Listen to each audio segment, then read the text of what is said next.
kami berada di Desa Pulau Pisang, Kecamatan Jangka, Kabupaten Biren. Dapat kita lihat dulu awalnya lokasi ini adalah termasuk pada kriteria rusak berat. Jadi kriteria rusak berat itu salah satu indikatornya adalah tidak nampak lagi pematang sawah.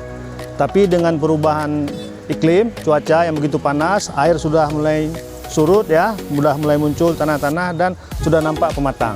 Berbeda dengan tanah di sebelahnya, ini sudah Kecamatan Pesangan, ini dulu kategori rusak sedang.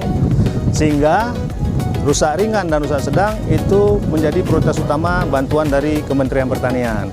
Nah ini insya Allah kita akan data kembali melalui kawan-kawan di penyuluh Kabupaten Biren bersama Dinas Pertanian Kabupaten Biren. Insya Allah nanti data terupdate akan kita usulkan Kementerian Pertanian sehingga yang awalnya rusak berat bisa beralih status menjadi rusak sedang sehingga ini bisa diusulkan untuk rehab sawah. Mohon doa kita semua, semoga apa yang kita lakukan ini dimudahkan Allah SWT sehingga para petani kita bisa dapat cepat beraktivitas.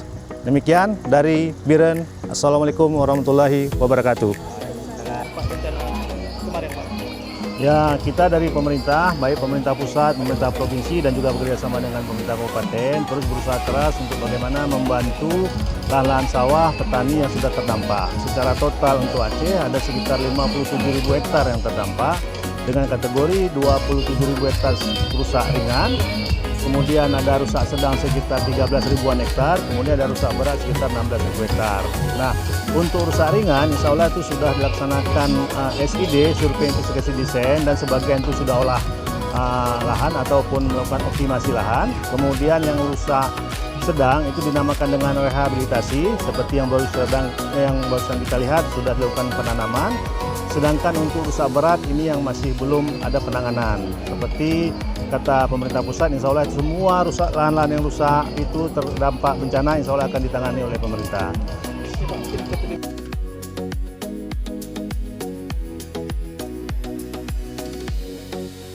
Selanjutnya kita